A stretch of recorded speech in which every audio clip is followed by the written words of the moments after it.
Well, good morning. I think we're a couple of minutes early, but good morning to everybody. Glad to see you all. I want to start first with a parable about integrity. An atheist was walking through the woods. What majestic trees, he said. What powerful rivers. What beautiful animals, he said to himself. As he was walking along the river, he heard a rustling in the bushes behind him. He took to look. He saw a 7-foot grizzly bear charging towards him. He ran as fast as he could up the path. He looked over his shoulder and saw that the bear was closing in on him. He looked over his shoulder again, and the bear was even closer. He tripped and fell on the ground. He rolled over to pick himself up, but saw that the bear was right on top of him, reaching for him with his left paw and raising his right paw to strike him. At that instant, the atheist cried out, "Oh my God!" Time stopped. The bear froze. The forest went silent. As a bright light shone upon the man, a voice came out of the sky. "You deny my existence for all these years, teach others I don't exist, and even credit the creation to cosmic accident. Do you expect me to help you out of this predicament? Am I to count you as a believer?" The atheist looked directly into the light. He said, "It would be hypocritical of me to suddenly ask you to treat me as a Christian now. But perhaps you could make the bear a Christian." The light went out, the sounds of the forest resumed, and the bear dropped his right paw, brought both paws together, bowed his head and spoke, "Lord, bless this food, which I am about to receive for thy bounty through Christ our Lord. Amen."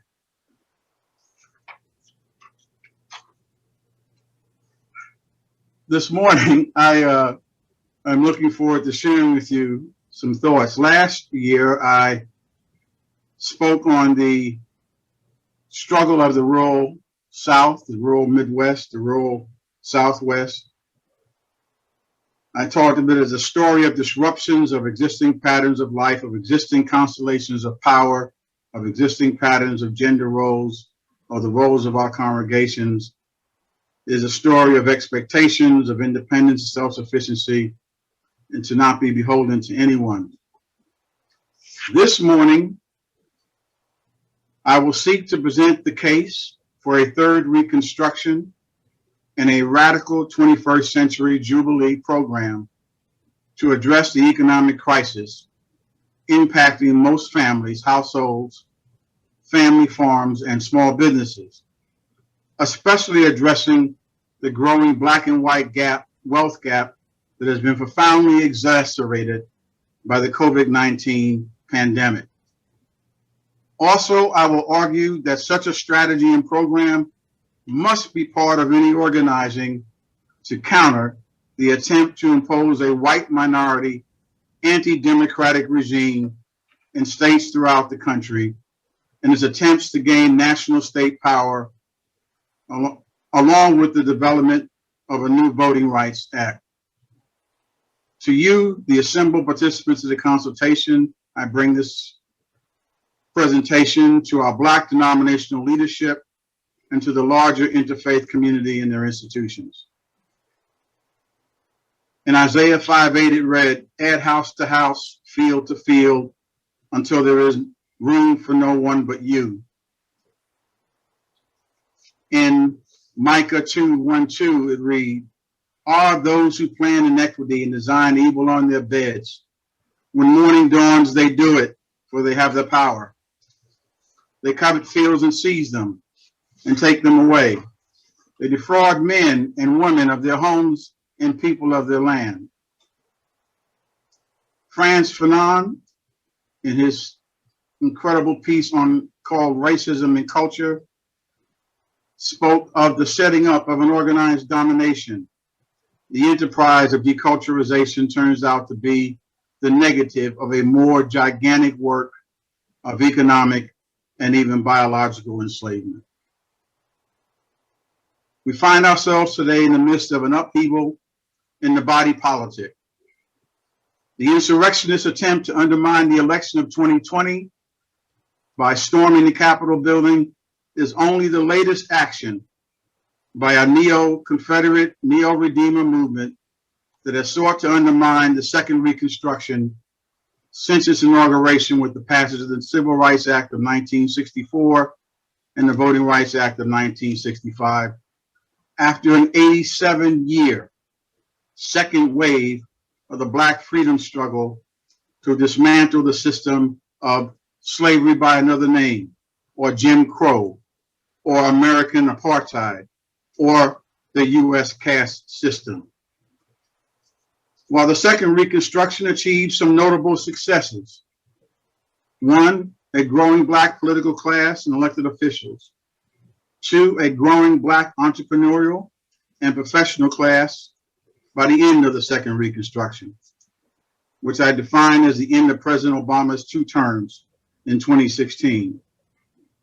It also saw reversals and continuing losses, specifically: one, land holdings and Black farms in the Southeast; property and business holdings in the North and the Midwest and the Southeast; the resegregation of school districts and neighborhoods; the depopulation of numerous inner cities, followed by gentrification of many of those same communities; the depopulation of the rural areas; a growing Black and white wealth gap; and sixth, a second historical period of mass incarceration.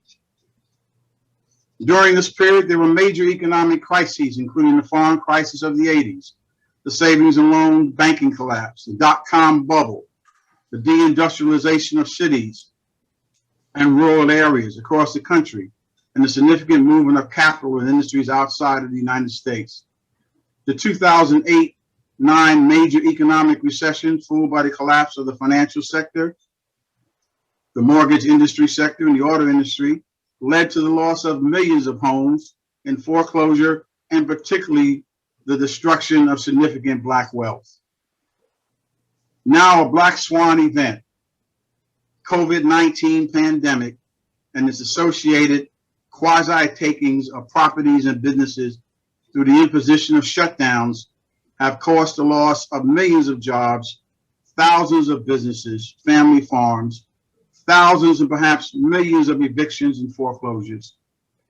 Millions of households have little to no savings and increasingly escalating debt loads for those who can get credit. For others, bankruptcy. This pandemic has laid bare the inequalities of wealth, power, and racial hierarchy in new ways. Millions have become sick with the virus, and projections on the low side of 500,000 deaths. Vaccine distribution and access seems to be biased towards white households and wealth. This pandemic and the response by citizens, government, businesses, and faith communities reflects the struggle between the Neo-Redeemer movement and trying to save our chances to create a multiracial, egalitarian democracy. The Neo-Redeemer movement, nurtured in the bosom of the old Confederacy, expanded into a significant number of rural counties and cities of the Midwest, the Mountain States, the Southwest, and the Northwest. By the summer of 2020, it had achieved significant control of the state apparatus, the presidency, the Senate, federal agencies, and the judiciary. The movement had achieved supermajorities or supermajorities on the simple majorities in 29 state legislatures and potential veto power in 2 other states.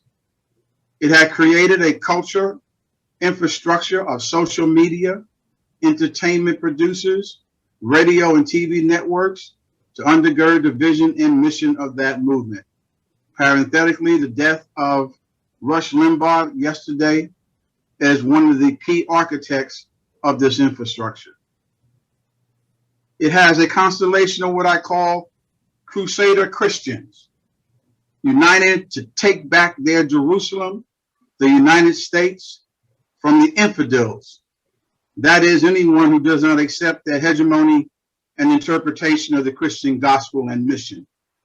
This network of congregations, seminaries, colleges, and universities, this vast extended network and other media that is designated to strengthen the collective identity of the right and its constituent groups and generate internally consistent narratives and ideas about politics. This conservative media is designed to create that self-referral universe. It exists not only to deflect criticism, but literally to create new narratives of Trump. Nearly 50% of white Christians at that time polled believed Trump's presidency was ordained by God, and strengthen political and social divisions, undermine opponents, and provide people ideational resources to refute counter narratives. Built and supported from the bottom up through its network of churches, reinforces the arguments that come from above. It has created a network of think tanks and other thought centers that create and distribute model legislation to national, state, local elected officials and candidates aligned with the movement. Finally, a cadre of wealthy donors who finance the network, support candidates, and leverage their businesses in the movement. However, it is not monolithic. There are factions of various degrees of true believers, ideological purists, those who see conspiracies everywhere, militias, and avowed white supremacists. With Trump's loss, or as the movement says, quote, the stolen election, fissures and breakaways are possible, but always the larger goal of taking back America from the infidels is front and center. The drive for a racially egalitarian, multiracial democracy is seen as an existential threat. This effort of 45 years is to the second Reconstruction what the Redeemer lost cause movement of the former Confederacy constellation around Jim Crow was to white Southerners. Let me say that again. This effort of 45 years is to the second Reconstruction what the Redeemer lost cause movement of the former Confederacy constellation around Jim Crow was to white Southerners. Even with the election of Joe Biden and Kamala Harris and the Senate and House returning to Democratic hands, the Neo-Redeemer movement made significant gains in the House of Representatives, state houses, and local elections. The recent survey of Republican Party members, the electoral arm of the movement, paints a frightening picture of their view of American democracy. One, strong support for Trump to lead the party and run for the presidency again in 2024. Two, a belief by a significant minority of this group that violence is an acceptable means of taking back America. The goal, a minority faction of the country, overwhelmingly white, to frame an anti-democratic constellation of power to rule the United States in perpetuity. A counter deep community organizing movement focused on the organizing of rural and urban counties in multiple states and propelled by a new vision to address in scale terms the issues not addressed adequately in the first two Reconstruction movements is needed. Addressing wealth and power inequalities, particularly the growing Black and white wealth gap through a program of Jubilee. Two, reducing and dismantling corporate concentration. Three, a 21st Century Homestead Act. And four, a radical Democratic Voting Rights Act. But simultaneously, we must, one, produce and guarantee an equitable and fair distribution of the vaccines to all communities, and most particularly to those communities most impacted by the disease. 2, we must ensure that millions of households do not end up evicted and homeless. 3, we must create a way or means for businesses and industries forced to close because of the quasi-takings of the government to rebuild what I'm calling a Phoenix Fund. 4, we must guarantee a living income for all households until the pandemic is brought under control and the economy regains a consistent upward trajectory and jobs come back and expand. Why a Jubilee program as the economic basis of a third Reconstruction? First, there cannot be an equitable multiracial democracy without the ending of the racial wealth gap and the larger macro inequality of wealth in the United States. How did the racial wealth gap get created, maintained, and widened over the course of U.S. history? 1, the denial of access to the Black free persons to ownership of land and resources to produce on the land in the first Reconstruction. There were passage of 9 Homestead Acts that effectively African Americans were locked out of, that provided and led to intergenerational wealth transfers for approximately 1.6 million white Americans. 2, the destruction of Black assets and accumulated wealth over generations. A, destruction of Black wealth, Part 1. From 1890 to 1930, thousands of Black men and women were lynched, their property and businesses burned to the ground, particularly the Red Summer of 1919, where literally hundreds of communities across the United States, Black communities, were under siege and attack, violent attack from white mobs and white militias. The Red Summer speaks of the blood that flowed in the streets across the United States of America. And of course, the Tulsa race riot of 1921.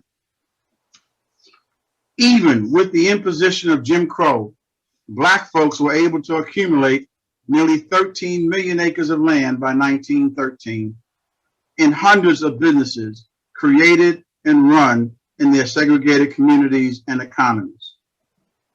Rank jealousy and fear of independent Black power drove the violence in these communities during this period. Mass incarceration and debt peonage. The first mass incarceration took place during the first periods of Jim Crow, with the Black codes enforced.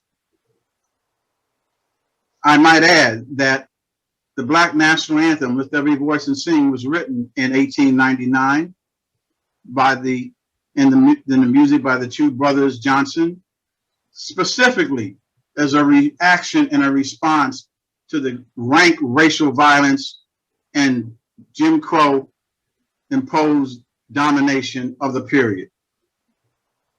It is a song that we have sung long before we sang the Star Spangled Banner. Then we move on to the discrimination of real estate and financial industries in northern cities following the first Great Migration, stifling Black ownership and wealth accumulation over the period of 1900s to the 1930s.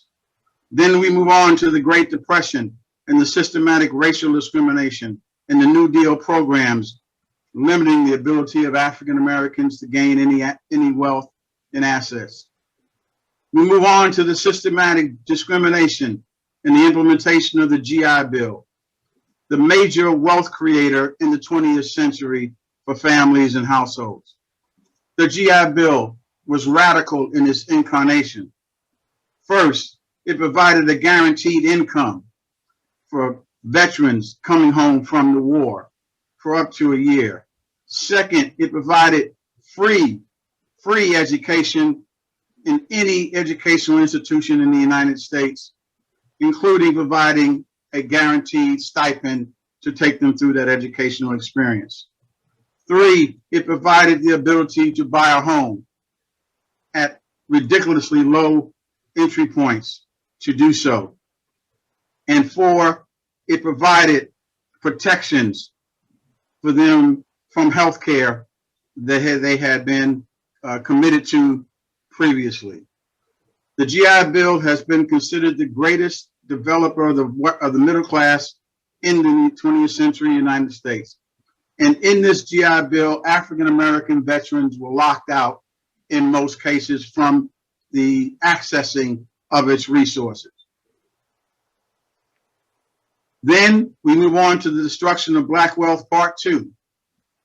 The U.S. Highway Program first devalued the property of Black residents and businesses, then took the properties through eminent domain and destroyed thousands of Black homes, businesses, and communities to build interstate highways in almost every major and minor city in the United States.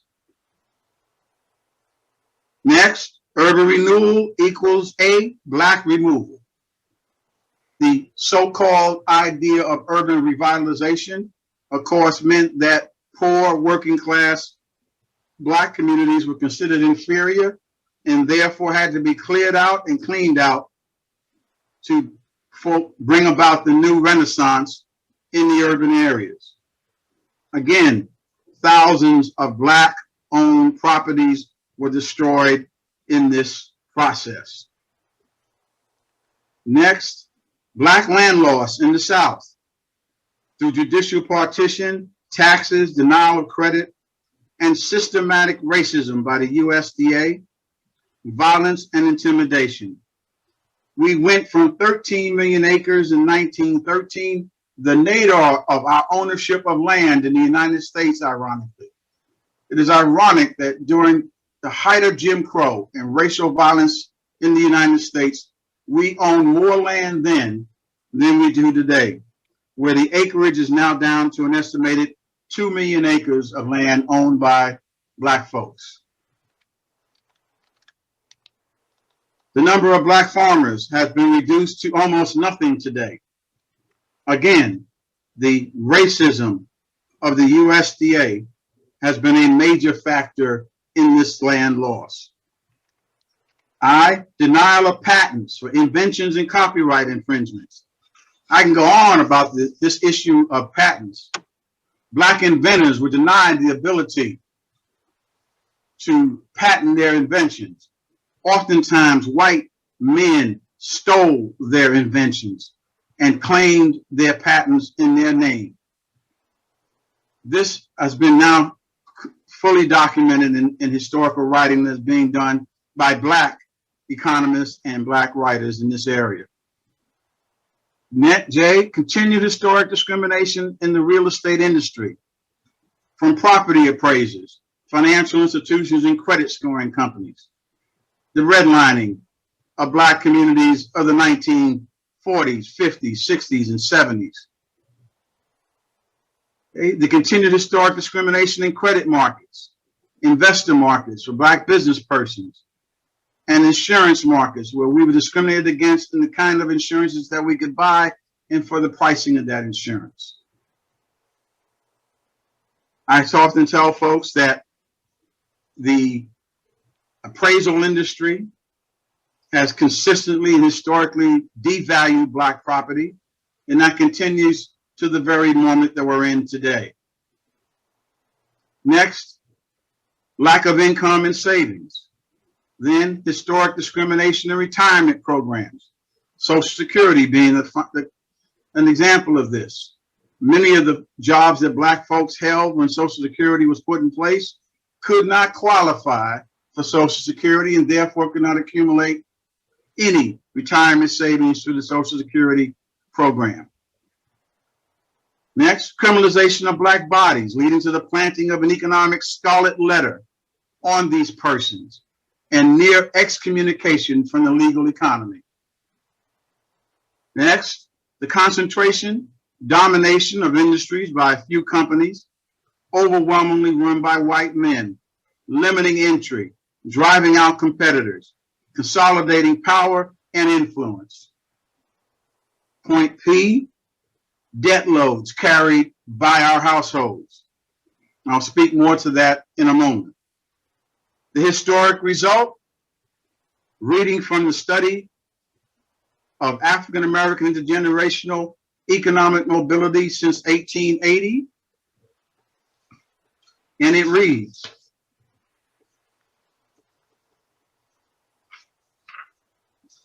excuse me.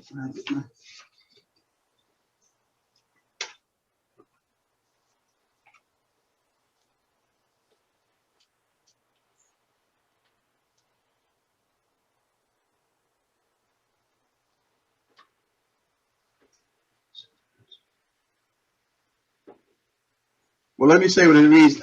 Me in this new technology stuff, trying to find every sheet. The basic point of the study is that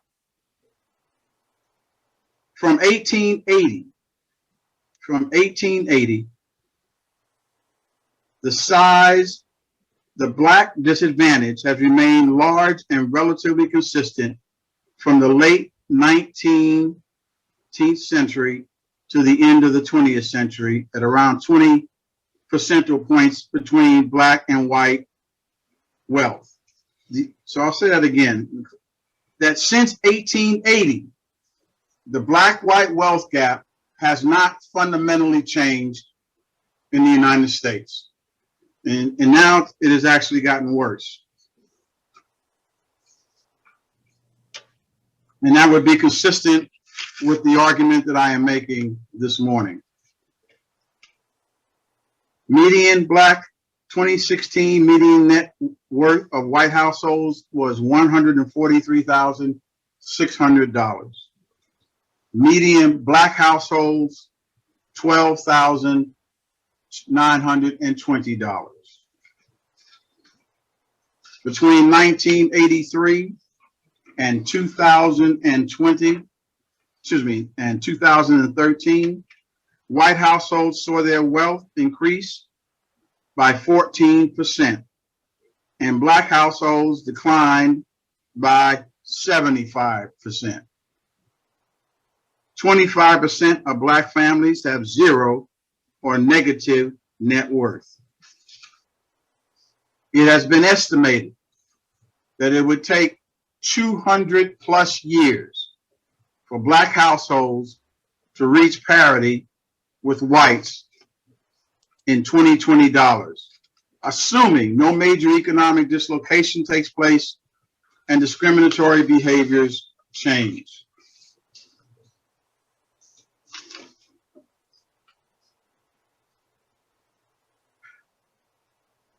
Significant debt loads are impacting significant numbers of working class and middle class households. It is impacting family-owned farms and small businesses. It is impacting students in military families.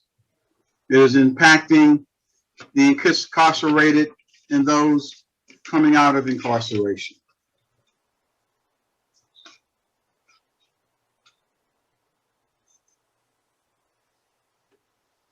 These issues are exacerbated by the pandemic, and as a result, increased concentration in major industries is taking place. The impact of a Jubilee-type debt remission would have a profound impact on the economic well-being of households and businesses to reduce the inequality gap and create a sizable increase in effective demand. When this is combined with building radical, progressive-to-scale, intergenerational wealth-creating strategies, the Black-white wealth gap could be significantly reduced in a generation. I'm going to ask you to bear with me for a moment.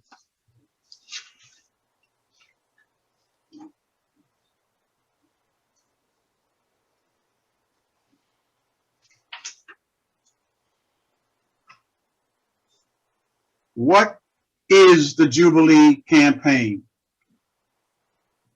The Jubilee Strategy consists of two equal elements aimed at freeing our people from debt peonage, building wealth, and equalizing the terms of participation in the economy.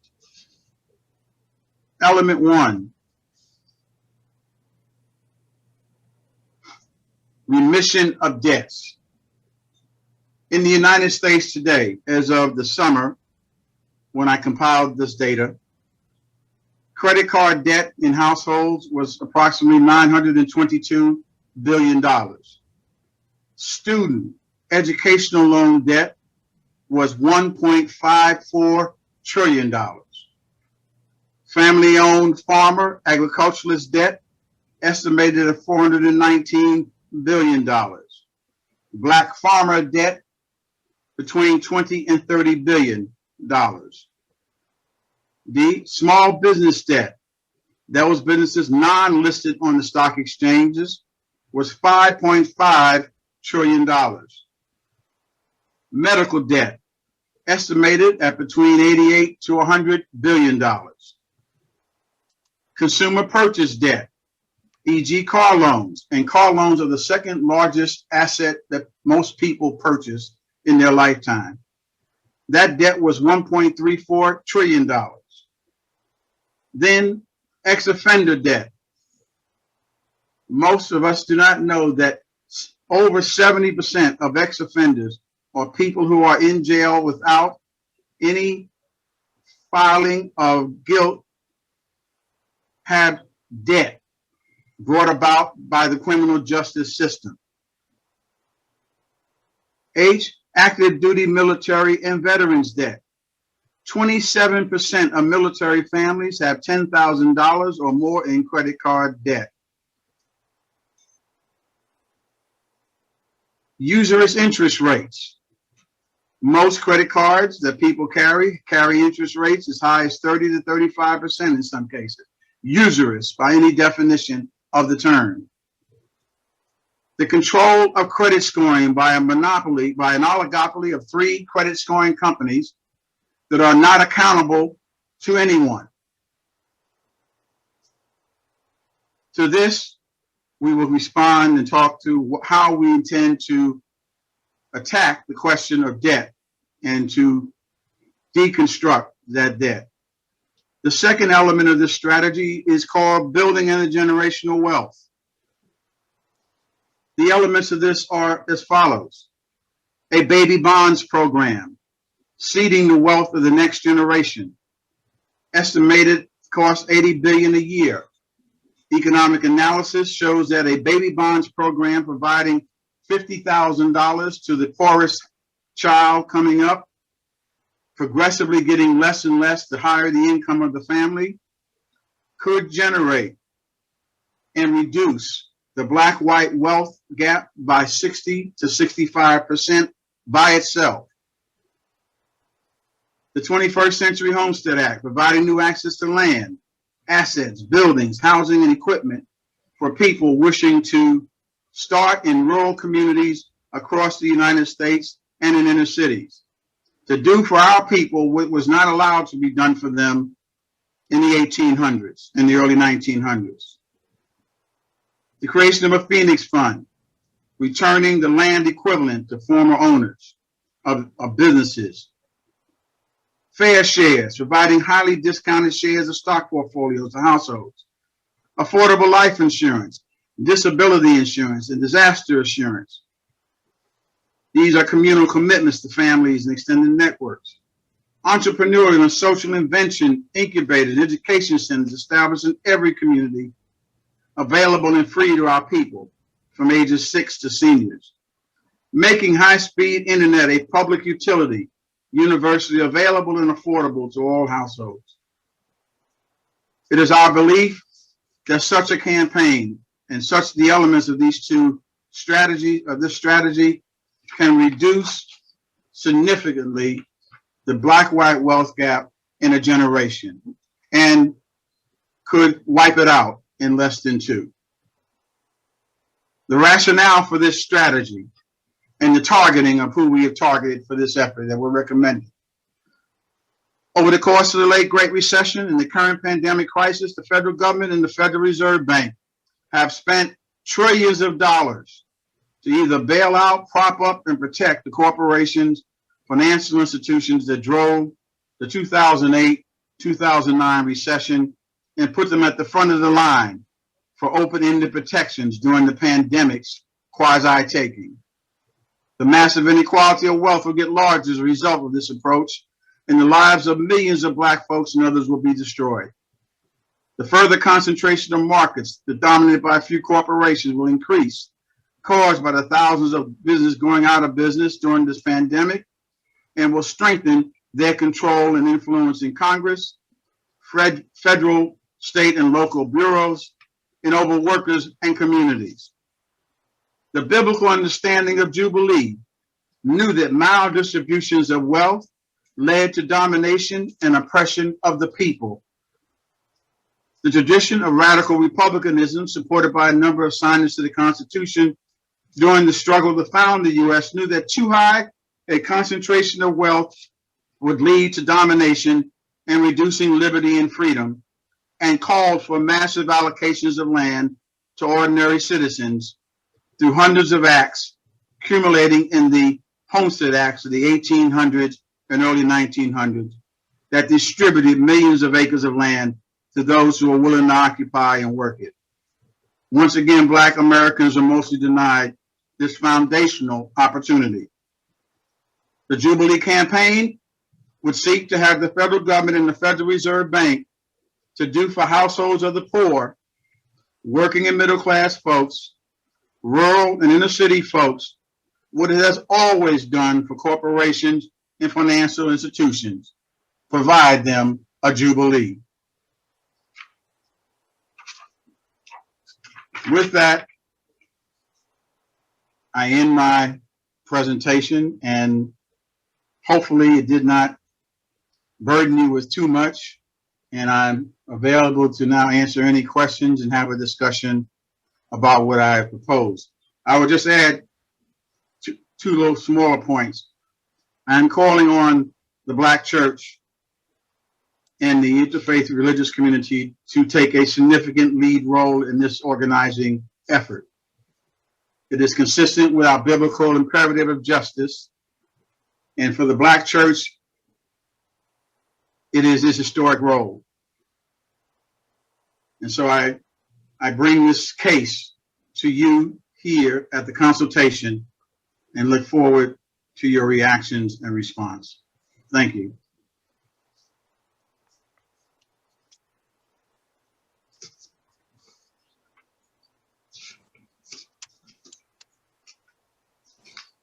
Dr. Taylor? Yes. Eric Shoemaker, how are you doing today, sir? All right. All right. How you doing? All right. Thank you for your presentation and the information you provided. My question is, how does the church help to initiate, and I don't know if I missed it or not, but how does the church help to initiate the Jubilee program? Well, the first thing will be here at the consultation will be this evening when we meet with the Nehemiah team and denominational leaders from our denominations tonight. We have begun an organizing effort called the Third Reconstruction Federation, which is a national organizing effort, forming of an organizing committee to initiate this strategy. And I believe we have to convene a meeting of Black denominational leadership of our denominations.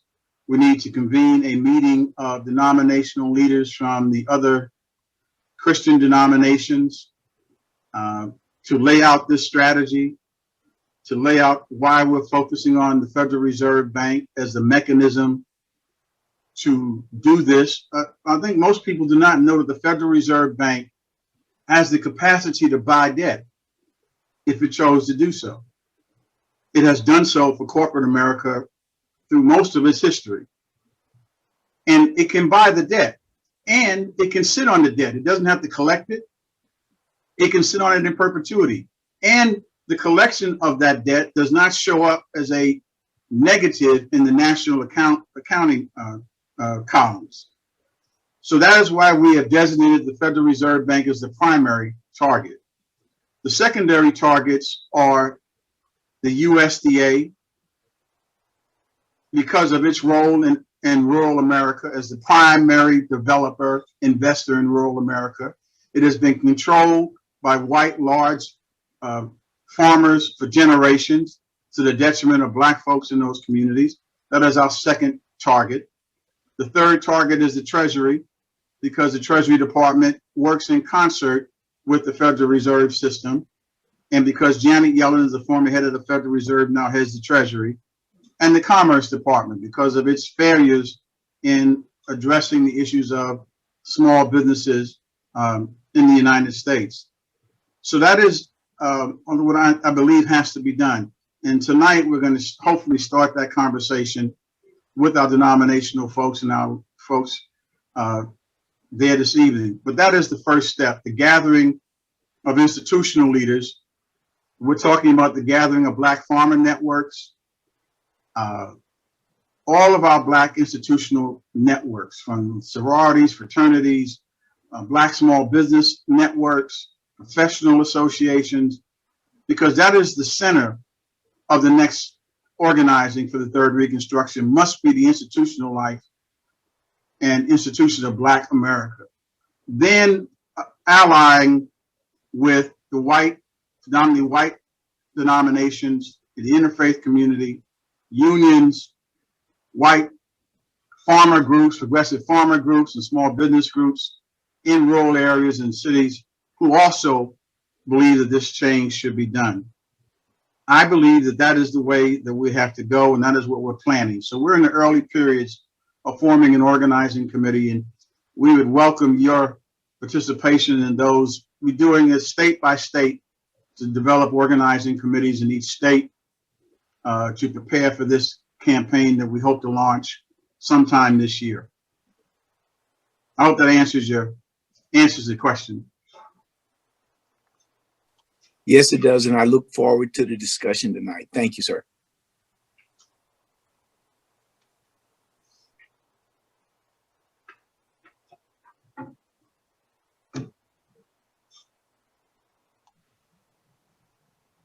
Anybody else? I can't believe it. Again, no question, I no think response. we're dumbfounded, Gerald.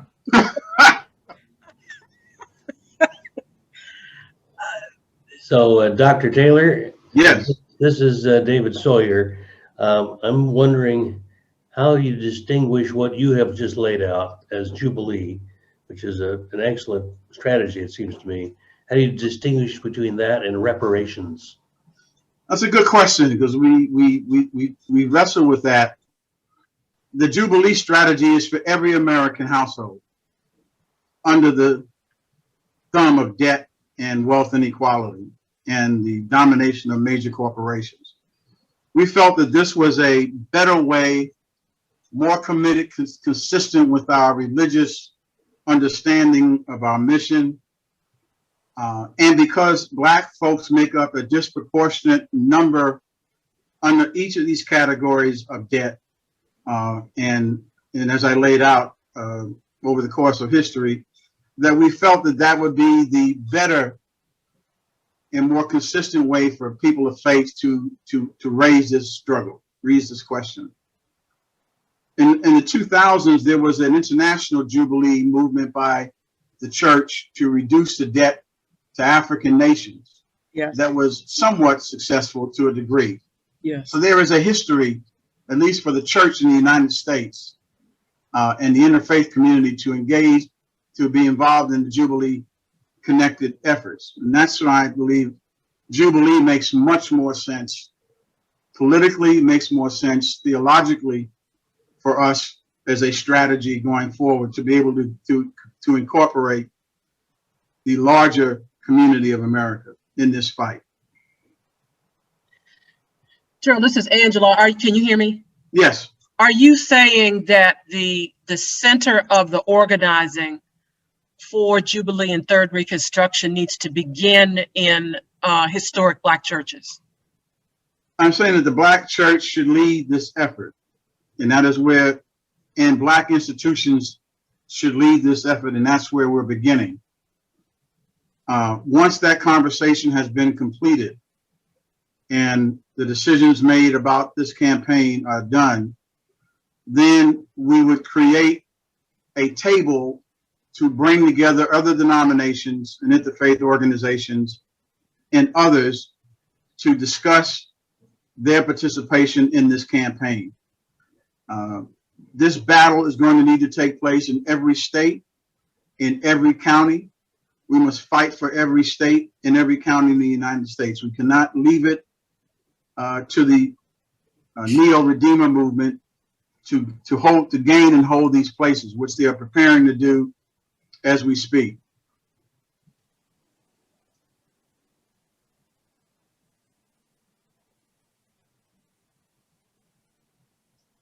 Let me say, Dr. yes. Oh, hi. Dr. Taylor, this is Deborah Mumford. Thank you for your lecture. I really appreciate it. One of the things I'm thinking about is there are a lot of young African-American people who have left the African-American church because they are jaded by it, don't think that the church is relevant anymore. Many of them are now working with the Black Lives Matter movement or some other movements. Is there any thought about how to involve some of these young people in this movement? Yes, there's been, ironically, some of this initial discussion began with a meeting that was pulled together by some young Black Lives Matter activists with me and Dr. Gregory Moss last year to have the initial discussions with them. My hope is that we can attract organizations like the Color of Change, some of these organizations that have a commitment to long-term institution building. This fight is not going to be one that can be won walking in the streets, I'm sorry to say. This fight is going to be a fight of leveraging our assets, our resources, and our ability to impact the economic reality of the country in different ways. And so I'm hopeful that we'll connect with them. But I said when we had these discussions, we said we need to take time to look at this. They were too focused on the question of criminal justice. We couldn't get in to start thinking about the larger questions, the economic questions that we were looking at. My hope is that will change given what's happened with the pandemic. If you have any thoughts on that or insights, we would appreciate it. But our initial read has been that this was not a priority analysis for them. Okay. Yeah, which is surprising because economic justice is a major component of the Black Lives Matter platform. So that's surprising. Thank you. Yeah, when I looked at the platform as I've done and realized that again, it was not a platform that was focused on the question of the wealth inequality question, which has been the centerpiece of white domination for generations. And that's my worry, that the reason why the Black church and Black institutions must play a central role in this is because we have always played that role in the movements, in our freedom movement. Remember that in all phases of the movement, the violence that was perpetrated overwhelmingly was perpetrated to the owners of Black wealth, land, and resources, because that was independence of Black folks. During the freedom movement phase in the 50s and 60s, the attacks were on Black farmers and Black landholders. Black farmers provided the bail money for many of our young people who went to jail during the movement. So we need the centering stability of institutional life in the Black community with what assets we have to use to launch and leverage and buttress this organizing effort. There'll be moments for mobilizations. There'll be moments for the kind of actions that we see. But this battle is going to have to go into places that we've not gone to before for this fight to be taken and to leverage our assets in a different way to make that possible. So that's my thinking on this question. Okay, thank you. Mm-hmm. Dr. Taylor, this is Kylan Gray. The question that I have is, and I agree with you that the Black church needs to be central and part of this. We know historically that trying to get various different Black denominations to come together for a unified movement, and particularly for economic justice, can be quite challenging. How do you see crystallizing Black church leadership to be a part of this and bringing it together in unity. And what happens when there's the usual leadership Jockey. disdain that usually happens with when we try to bring Black churches together? Yes, sir. Well, I think the pandemic has slapped some folks straight.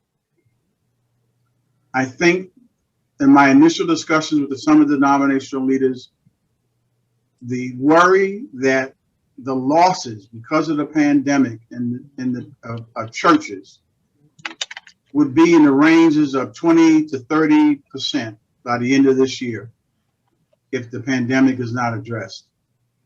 And because of the rampant inequality of the vaccine distribution process, which I will raise tonight in terms of action, I think it has scared some folks straight. I think in the discussions of these preliminary discussions we've had, that people, I think, are open and prepared to have this conversation now. And that together we need to rethink what we are doing as denominations together in this moment. That's my hope. That's my fervent hope and belief so far. And I hope Dr. Moss is maybe here in this session, but Dr. Gregory Moss is the past president of the Loch Carey Missionary Society, Missionary Convention of the Black Baptists. We think that this is the moment. This is the time to attempt this in a serious way. And that's all I can say. I just think we have to give it a serious try. I think the risks in front of us are so great that to do nothing would be a tragedy in this moment. Thank you. Good morning. This is Reverend Loretta Baker. Good morning. And, I would just like to add that this is an opportunity talking about denominational issues and struggles with working together, that this is an opportunity to raise the participation of women in whatever organization we do. So often we start with a male-centered, male-structured, male leadership organization. And so I would simply like to add that to your considerations as you organize, that women are included from the top, not just from the bottom. Well, just to answer that question now, the organizing committee for the Third Reconstruction is made up of half Black women and half Black men. We have the leadership of Ambassador Sue J., who is heading up of the International Black Women's Business Association. We have made a collective commitment to the collegial building of a Black male and female team at all levels of the organizing. We have made that a priority, and that is our commitment to this effort going forward.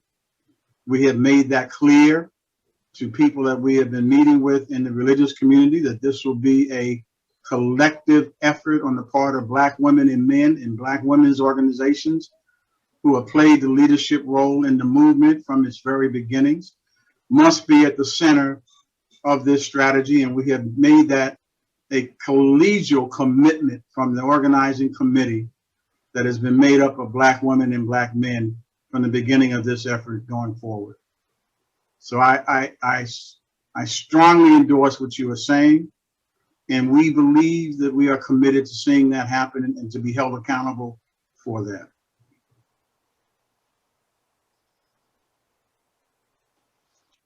Terrence Bickerstaff has a question.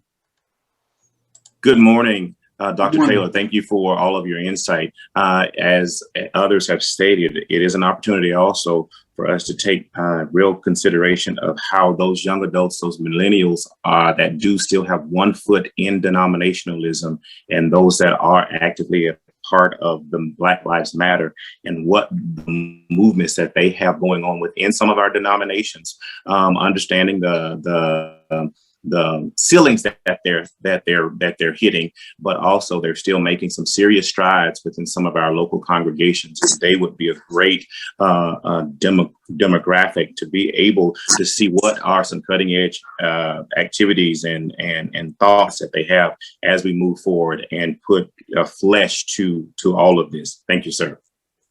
Thank you. Good morning. Morning.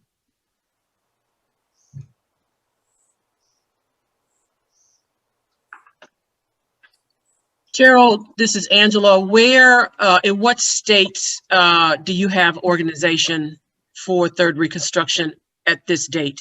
Yeah, it would be North Carolina, beginnings of folks gathering in Virginia, Louisiana, Georgia, Michigan,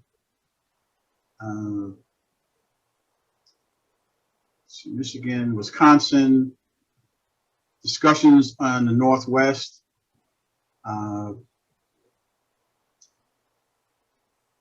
let's see, those would be the ones that come to me immediately right now. Mm-hmm. And is it you all's intention to build a 50-state strategy here? Ideally, that would be it, yes.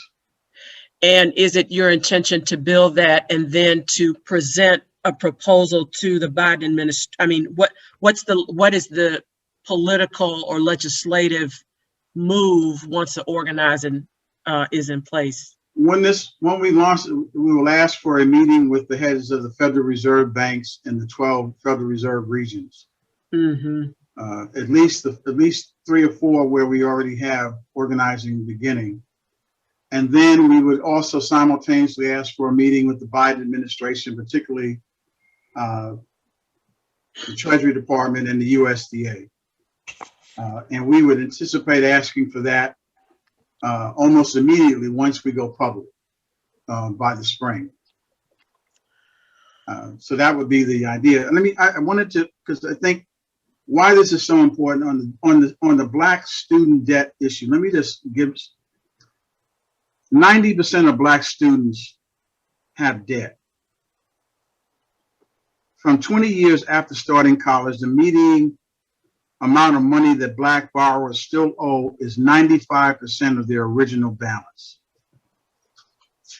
If we could get rid of this debt, Black wealth would increase by almost 40% immediately if we got rid of student loan debt at the $50,000 level. Those are the kinds of things that we have to do and have to pressure the Biden administration and the Federal Reserve to do, because they're going to argue, Angela, that that is too much. Mm-hmm. And that we can't do that. And our position has to be, you do it all the time for the failing corporate sector. When it blows up the economy, you constantly bail it out. Yeah. To the tune of trillions of dollars. Yes. We will not accept that argument that you cannot do this. Your rules and your abilities allow you the creativity to buy up debt. And the one example I give to everybody is that there are groups of churches in the United States who have made their mission the purchasing of medical debt and then forgiving that debt for the people whose debt they have bought up. And they have bought up on their own almost $1 billion or $1 billion or more of medical debt that they have relieved people of as a burden.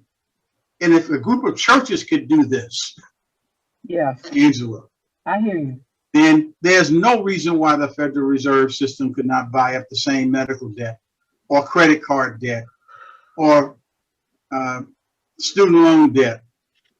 Or the Treasury could just simply pay, write it down with a check. I mean, that it makes no sense to me. So the reason why I am arguing that it has to be centered institutionally is because this is a generational fight. Mm-hmm. Yes. It is going to require the leveraging of assets that Black church, Black businesses, Black fraternities, sororities have.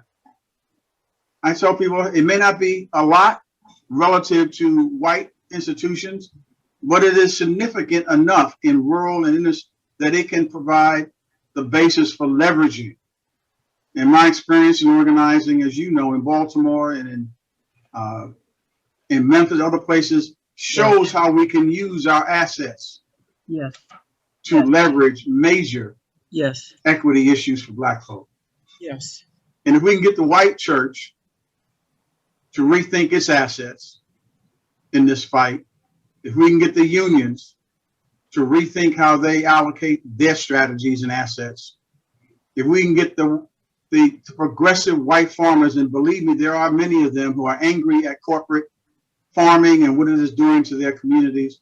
If we can bring those folk to the table, we're not going to peel off a lot of the neo-redeemer people, but there are a lot of other people who are unaffiliated, thousands and thousands of people who are leaving the Republican Party today. Yes. 15,000 as of today in North Carolina have left the Republican Party. Dr. That is Taylor, where our aiming should be. And we should, as Stacey Abrams has eloquently put in an op-ed piece, we should fight for every damn place where we are. Dr. And not be Taylor, afraid to fight for it and to hold it and to organize it. Yes. But it's going to require a fundamental change in our thinking of how this should be done. Dr. Taylor, Yes. this is Temple Ritchie. Question, what role, if any, do Blacks of wealth, such as individuals like Oprah Winfrey, have in your program?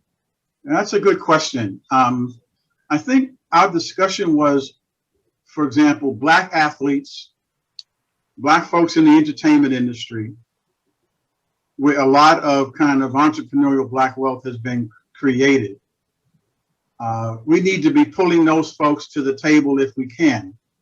So the Black athletes, professional athletes networks, our college student, Black student athletic networks, our Black entertainers, our Black, large Black owners of wealth like an Oprah Winfrey. We should attempt to get them to the table for this discussion. One of our wealthiest Black folks, and I cannot recall his name right now, but he has called for a 2% solution, a demand that corporate America invest 2% of all of its assets in Black-owned businesses. So he is now demanding that there be a different approach, kind of a different kind of a strategy.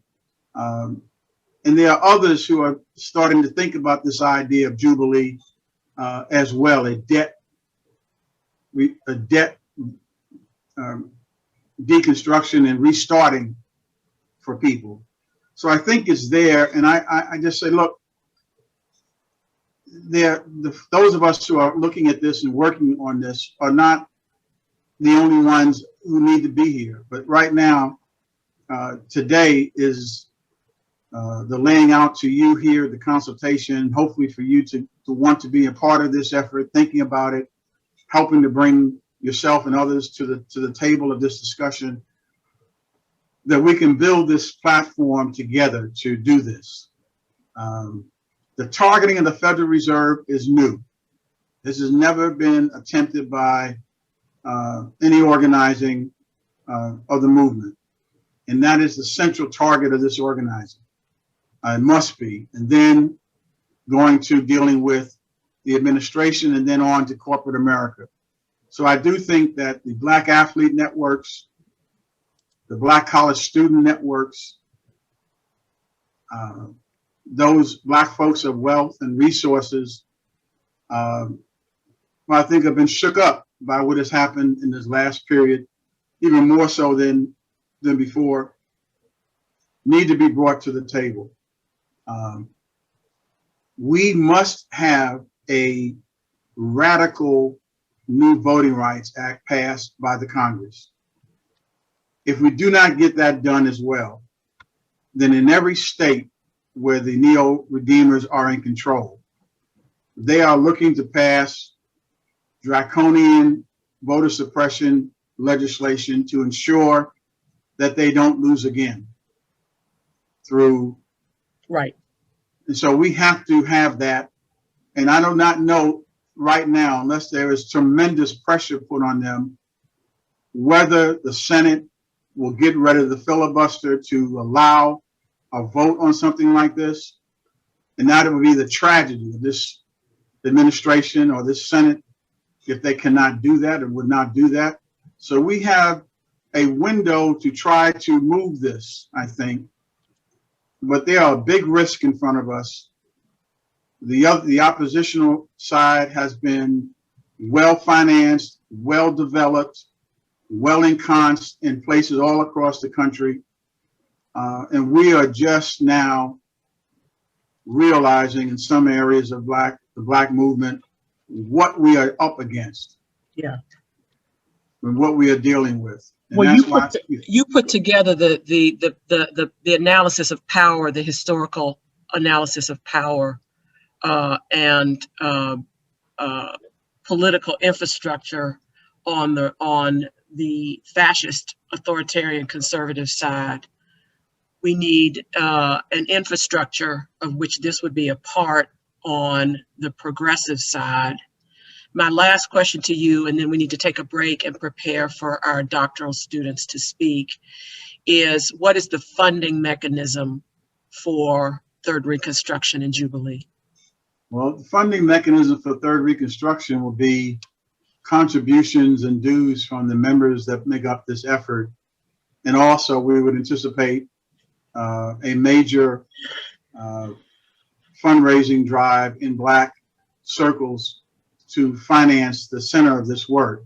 Obviously, we would accept any investments from others to this work, but the core work must be and has to be within the first 2 years funded, after the first 2 years at least, funded by Black money, Black resources, Black results. Okay. So. Dr. Taylor, this is an outstanding presentation. Several comments in the chat indicate that there is significant interest here. Your lecture has been recorded, will be available after the consultation. And of course, we'll see you tonight. We hope you stay on for the rest.